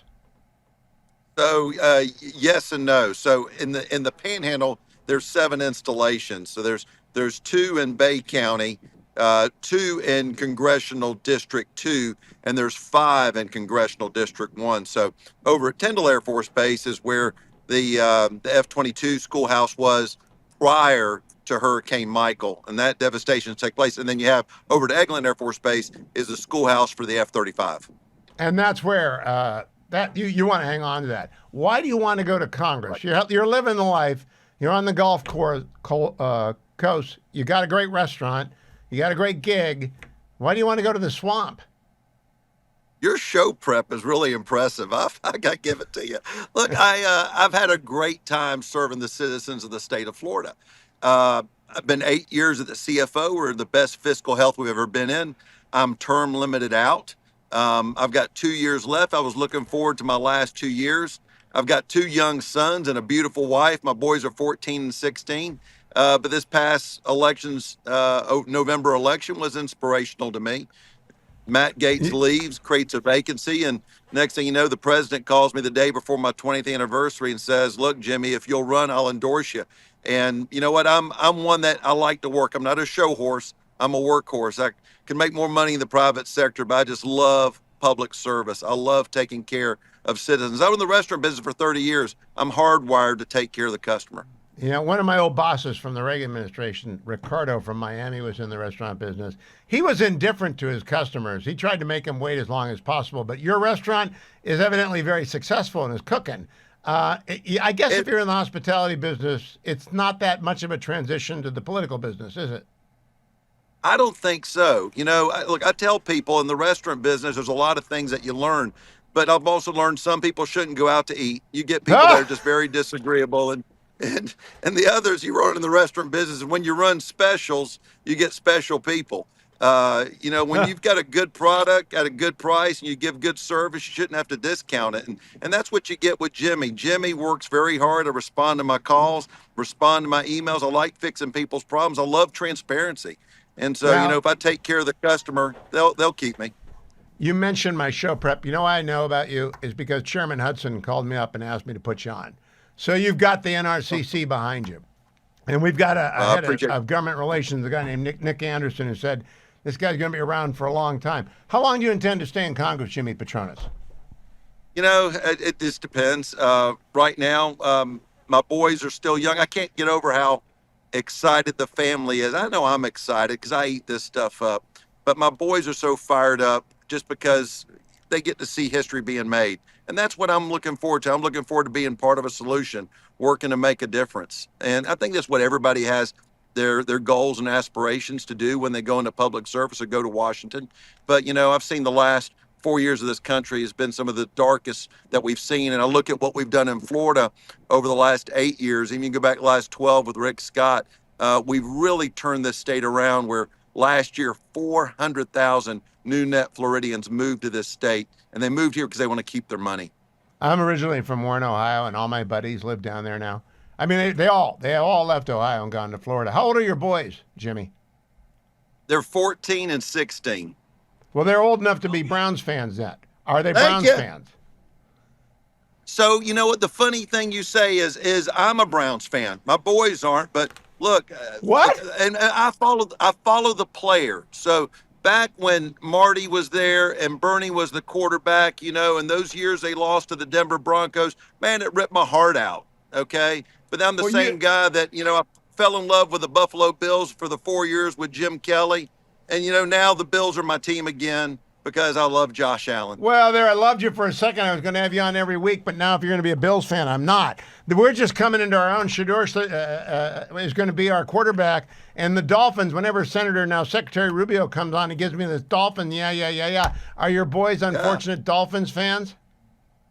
Not as much. We were getting excited about the Browns again when y'all picked up Jameis, but I think they just lost their mind and let go a guy who is a real true believer. He's so passionate about his teammates and why they didn't work things out to keep that guy. I think was a mistake by the Browns. I was rooting for the Browns. I like as long as Jameis Jameis was too, there. but he couldn't tell the difference between the jerseys. He threw as many balls to the other team as he did to the Browns team. I'm happy with Shedeur Sanders. We're going to be happy. And then Cam Ward's going to go. I think Cam Ward's going to be a Titan, so you can root for the Titans as well. Let's talk about committees. Have you talked to Chairman Hudson, Speaker Johnson yet about what you... Go ahead. Yeah, so one of my sons is a Titans fan. The other one's a Patriots fan. I'm sorry, I interrupted. You were talking about Chairman Hudson.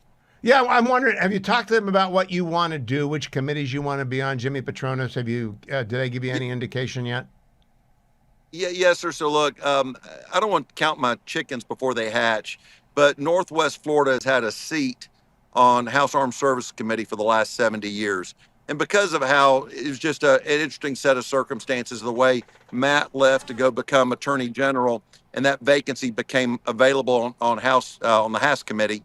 That's where my heart is. That's where the district's heart is. So I'm trying to do everything humanly possible to make sure that seat consistently has a member from Northwest Florida, simply because how big our military economy is here. The citizens of this district count on it. They expect it, and I don't want to let them down. Yeah, my son-in-law doesn't fly anymore. He's aged out. But he used to fly F-18s, and he learned how to fly in Florida. And so I really would like someone who's close to that community and to the community of the next generation of fighters to be on House. So that's a nice ask to make. In terms of campaigning, are the Democrats even bothering to run anyone against you? I mean, that is a red district. Yes, sir. Yeah, here's the problem. This seat is where they have nothing else to campaign for. So between House District 6 and House District 1, the Democrats, I've never been outspent in my entire career. I always work hard. I'm getting outspent 4-1.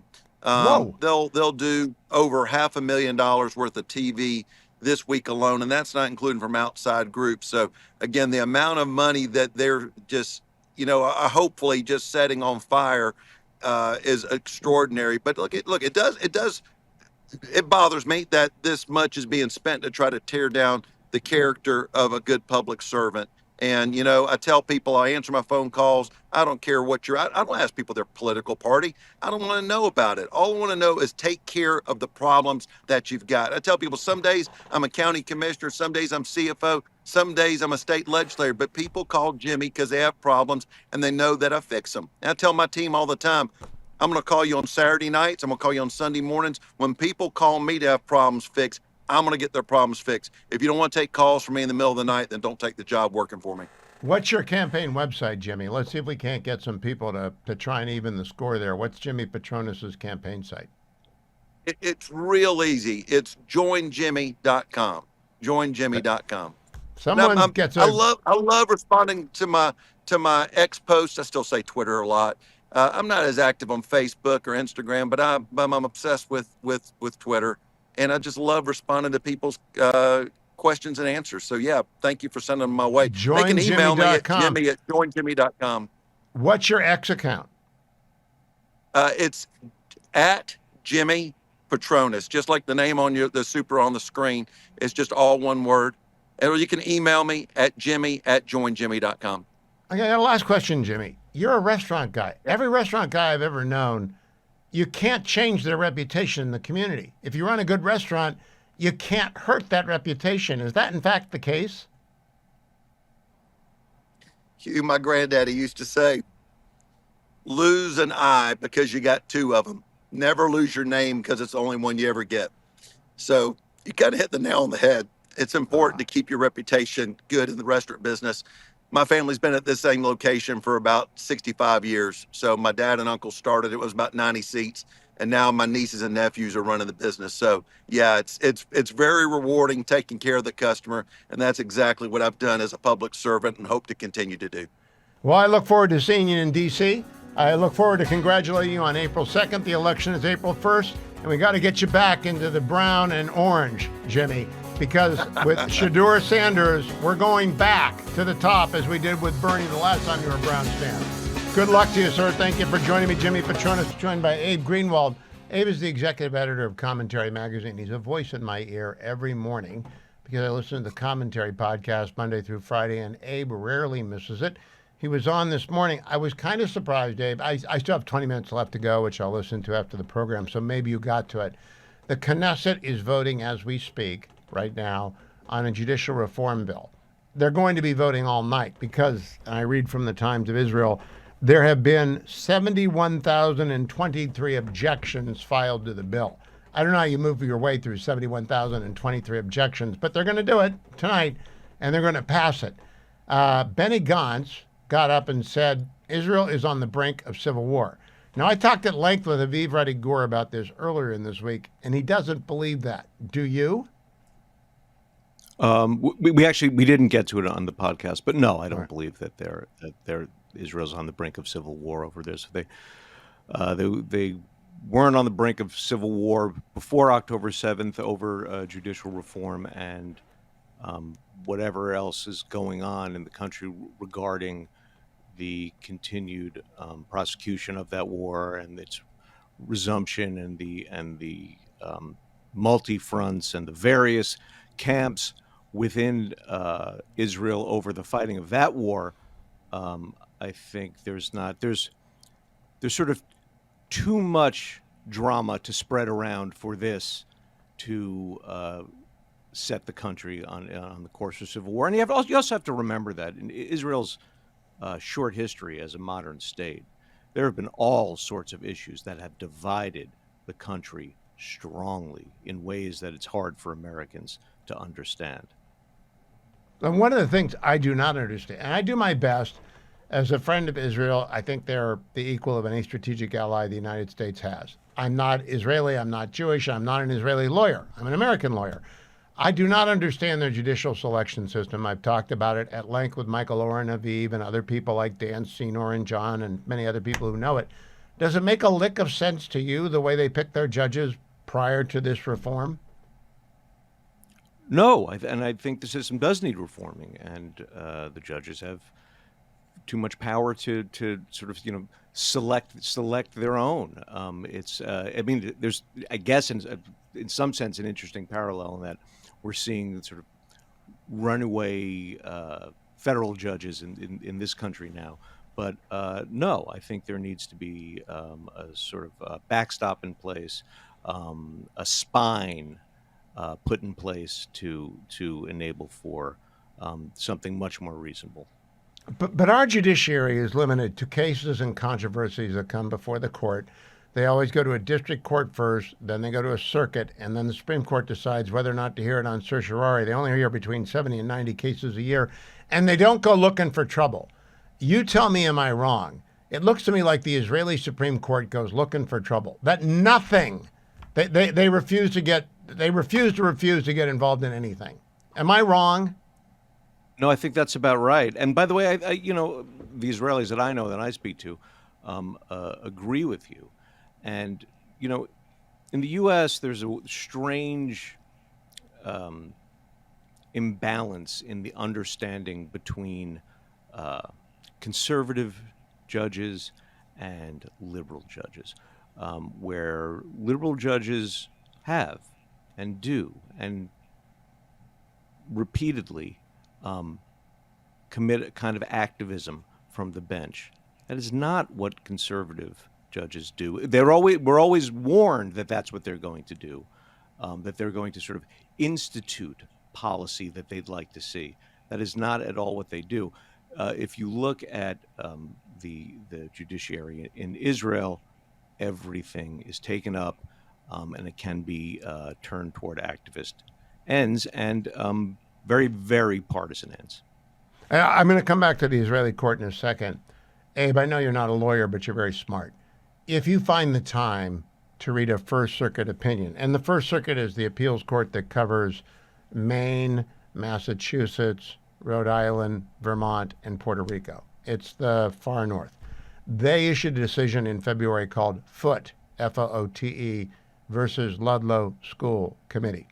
It is piracy. It's mutiny. They actually just disregard 100 years of Supreme Court precedent, and they do it. Two Biden judges with about 5 years of experience between them, and an Obama judge, and it is shockingly badly written.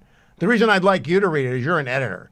You will look at this and you will say, oh my God, judges wrote this? You will actually be shocked. So that's just my request. If you put it into your daily brief that you put for commentary, I would enjoy your assessment of a writer of how badly the writing is. But back to Israel. I don't understand a country where a parliamentary system, and I know people don't like Ben Gvir and the other guy, Smotrich, and I know people in America think they're far to the right. Again, I don't have any opinions. Not my country, not my politics. But it's a parliamentary system. Netanyahu is the majority, and he wants to fire the head of Shin Bet, which is their FBI, and he wants to fire their attorney general, who's hired by the previous government. That seems to me to be the ordinary working of a parliamentary system. Does it seem radical to you? No, not in the least. I agree with you. The parliamentary aspect of Israeli politics is always very bedeviling to me, especially when there's questions about forming a new coalition and all that, because there's so many parties and things shift and all that. But no, I think, look, Bibi is one of the most divisive figures in the West, and he's also the longest serving. And there is a perpetual war against anything he does. And that's always going to be the case. Imagine that Trump had been looming over our politics for decades, as opposed to a decade, 2016. And it's like, yes, and it's sort of like that. Well, I wrote recently, Trump and Netanyahu, whether people like it or not, are the leaders of the West. They're the most significant and most powerful leaders of the most significant and innovative and powerful countries in the world with nuclear weapons. There are lots of other coalition countries in the coalition that is the West. But I don't think I'm wrong about that, Abe. Last word to you. I think they are the two most important people in the West right now. I think undoubtedly. I will say I think one of the most impressive newcomers to sort of joining their ranks. I mean, it's under very different circumstances, very different country. Is Milei from Argentina. Yes. Fascinating guy to watch. Yeah. Well said. Abe Greenwald, always a pleasure. Look forward to the commentary podcast the last 20 minutes today and, of course, tomorrow morning. Let me remind everyone out there that Food for the Poor is a sponsor of our show. And every Lent, I ask my listeners to please remember the lost and the least, the halt, the blind, and the lame. And the way to do that efficiently, effectively, low overhead, with people who know what they're doing. You don't have to start a charity. You don't have to scale. You don't have to guess. Food for the Poor has been working in Central and South America for more than 40 years. Began with a handful of priests, moved to the pastors, moved to a bunch of NGOs. It's not a religious organization. It's an organization that feeds children, impoverished, starving children who don't have a hamburger, who don't have a bag of cookies, who don't have a glass of milk. That's what Food for the Poor does. And for $100, you will feed a child for a year. Please be generous. Head over to Food for the Poor. The banner is at the top of HughHewitt.com. Joined by Sarah Bedford. She is, of course, the Washington Examiner executive editor, a political investigative reporter chief. How are you, Sarah? I'm great. Thanks for having me. I want to read to you from a website. A significant force of B-2 Spirit stealth bombers look to be currently wending its way to the Indian Ocean island of Diego Garcia. Satellite imagery shows at least 3 C-17 cargo planes and 10 aerial refueling tankers forward deployed in the last 48 hours to Diego Garcia. Meanwhile, there have also been additional deployments of B-2 bombers to Hawaii. What do you think is going on? That is an excellent question. We know Defense Secretary Pete Hegseth is in the area on a trip right now, and the Trump administration has been making big moves. I mean, the Signalgate stuff aside, that whole debate centers on the Trump administration aggressively striking the Houthis to show they are going to be different from the previous administration. They are going to have a policy of deterrence and demonstrating that seriously. So, this would be in line with the actions we've seen in the short amount of time Trump's been president so far. It seems to me that it's very close to saying out loud, "We are coming for you, Iran." Is that how you read it? It's hard to say exactly what that is, but certainly the Trump administration has not shied away from sending that message to Iran, right? Whether it is striking the Houthis, whether it is offering far more full-throated support for Israel and its war against Hamas than Biden did. This is a Trump administration that's not shying away from what could ultimately be a direct confrontation with Iran. Now, we went after the Houthis again overnight, and the news of those strikes are coming out today. But this is a different order of magnitude. Where would you rank the significance of an American strike on Iran in terms of the last 30 years? Oh, it would be enormously, hugely significant. I mean, and what a journey that the U.S. government would have been on from just, the math is hard, 10, 15 years ago when President Barack Obama was negotiating a deal with the Iranians that gave them a bunch of concessions in exchange for limits on their nuclear program that weren't really limits at all, we later came to find, to potentially having a direct military confrontation with Iran. It's hard to overstate the significance of that evolution of U.S. policy from Obama to Trump. They haven't limited. In fact, I believe that the IAEA is going to say that they're within a week of breakout. I really do think they pushed it to the limit, and that they don't have any choice. Are you talking about it in the newsroom? Is it something that people are chattering about? Today it wasn't a huge topic in my coverage area, but certainly there's a lot of people with eyes on all of this. Unfortunately, there's, other stories the Trump administration is juggling that have distracted from this sort of things. But yeah, as you're saying, this would be a hugely significant move. All right, that's story number one. Story number two. Did you watch the NPR lady today, the head of NPR? I caught some clips and some of the stuff that was being read back to her that she posted on the internet. Just seems like a time capsule back into this like progressive alternate universe that we all lived through just a few years ago. I think she killed NPR today. I do not know how a Republican votes for it anymore. Do you? No, I don't. And I mean, what you saw on display there was NPR, which is like many other institutions that the Trump administration has gone after, has been demanding the protections of a nonpartisan organization while acting functionally as an arm of the Democratic Party. And we've seen that in universities, we've seen that in big law, and we see these in these taxpayer-funded media organizations. Those organizations don't get to claim to be protected by those, protections afforded to nonpartisan organizations if they're going to act in an extremely partisan manner. And Donald Trump is finally realizing that conservative dream by maybe getting the momentum behind defunding those organizations. Could she have done worse than she did? It's hard to see how she could have really done worse. I mean, she didn't seem prepared for some of the things that they were going to ask her, unfamiliar with her own social media history, and there wasn't really a good substantive defense against all the bias that we've seen out of NPR. That was the most amazing. It's as though she was seeing these tweets for the first time. Was she hit on the head sometime in the last 5 years? Are you aware of that? I'm aware of no head injuries, but it wouldn't surprise me, I suppose.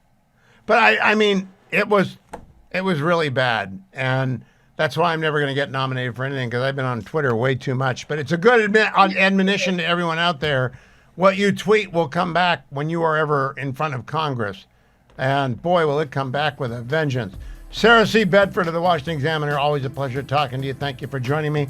Follow her on X at Sarah C. Bedford. She does not post crazy stuff. Sarah posts smart stuff. Joined by former United States Senator Jim Talent, also a member of the House for a number of years. Senator, did you ever go to Diego Garcia on a Codell when you were in the House or the Senate? I never did. In fact, I suspect even Lindsey Graham probably hasn't been to Diego Garcia. It is a small island with a lot of runway. And right now it's got 3 or 4 B-2 bombers on it, from which those bombers can reach pretty much anywhere in the Middle East, including every target in Iran. What do you make of this sudden buildup of B-2s on Diego Garcia? Yeah, you're right. It's mostly a naval support center, but you can base the aircraft there.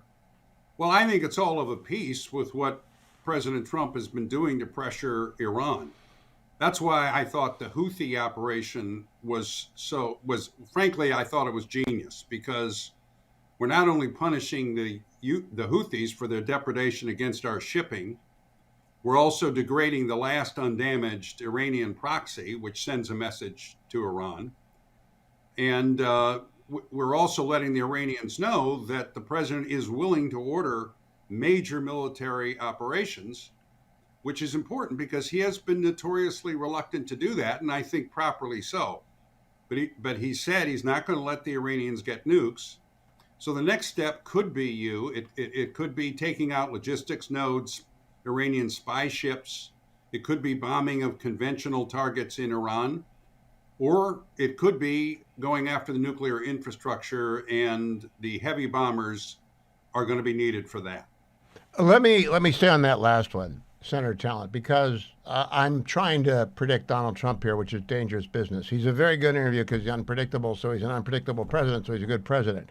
However, he told Iran, we can do this the easy way and negotiate a deal where you denuclearize, or I can bomb you. They aren't doing the former.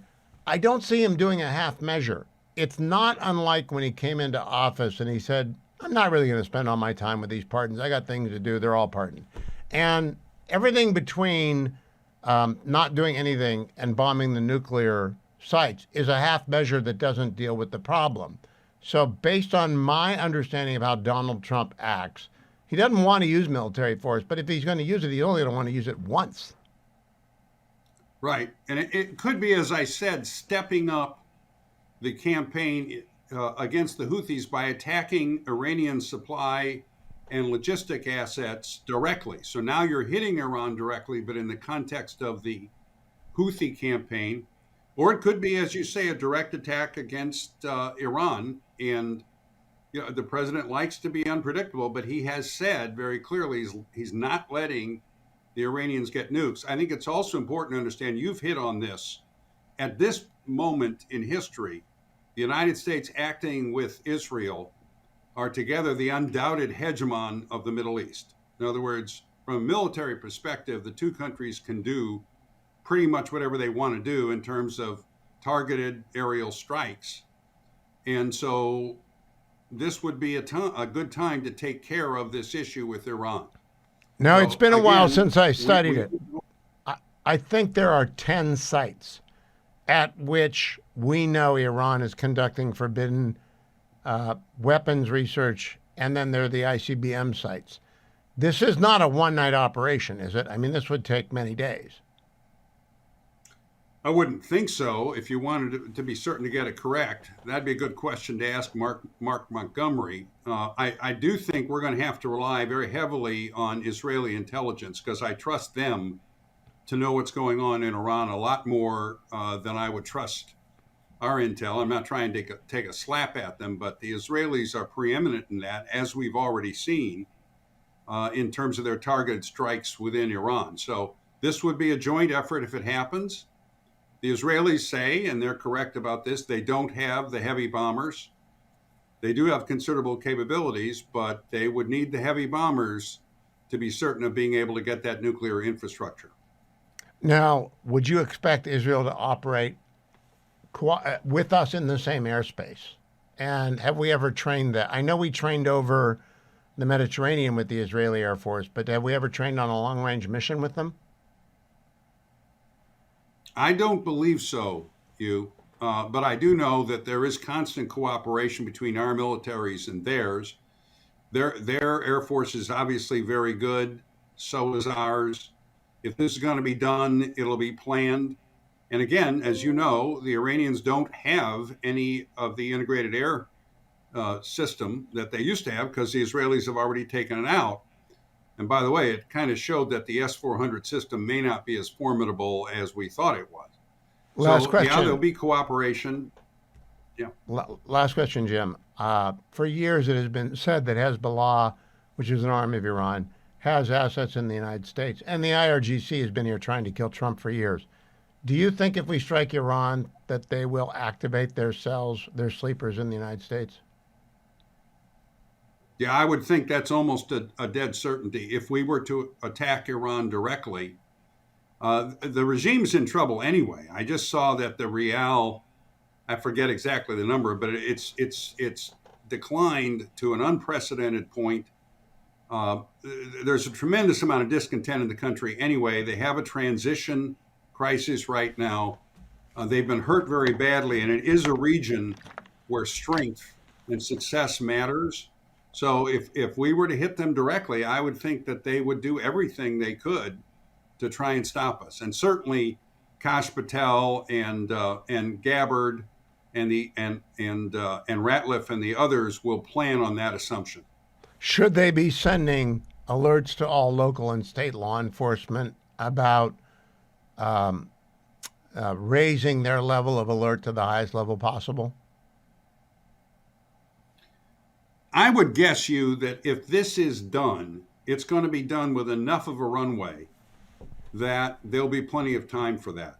I mean, the argument against it is you do it, you take advantage of surprise. It just happens. But I don't think that's necessary. I don't think there's a lot Iran can do to stop us. We've seen how ineffective the Houthis are. And so I would think that, yeah, there'd be plenty of time for notification. And it partly depends on whether the president wants to play some brinksmanship before the attack. So as you know, there's only one person who really knows, and he's at 1600 Pennsylvania Avenue. And nobody can predict him with any certainty. That's a great advantage of being Donald Trump. Nobody knows. Jim Talent, always a pleasure. Follow him on X at Jim Talent. I'm looking at the options for tomorrow on the open because it's not usual for the United States to send a bunch of B-2s to Diego Garcia and another one to Hickam in Hawaii so that they can get to Iran. And they can get there by themselves with refueling and other things. It's just not usual. And the markets are not liking it much. They're all in the red for tomorrow. And they're all in the red for tomorrow by between 1% and 2%. Because the markets don't like war, even though war resolves things very quickly. And this wouldn't be a very long war. Iran can't go to war. Iran can do terrorism. And I imagine, I just got to think, if you're a local police, sheriff, state police, or national law enforcement, you're gearing up and you've got the bad guys in your sight. Anyone that you know about, you might not know about all the bad guys. But if we are gearing up to hit Iran, that's going to be quite the day tomorrow. Or the next day. I'll bring you up to speed on that tomorrow. I'll remind everyone, the good news is interest rates will fall because money will flood into the United States. And I don't know what the 10-year is right now. It doesn't matter. But if you're going to buy a house, Now's a very good time to buy it during an international crisis. AndrewandTodd.com. There's a reason for that. Not many people are buying houses, and money floods in the United States because it's safest here.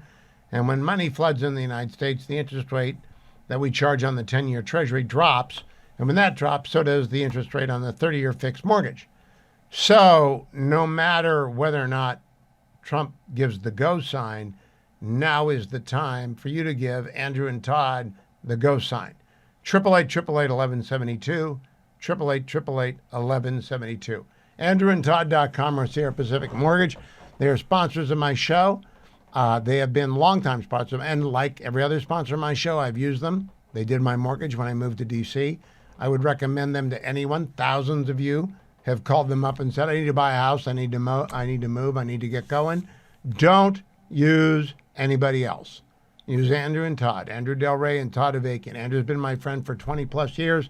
Andrew for half that time, 888-888-1172.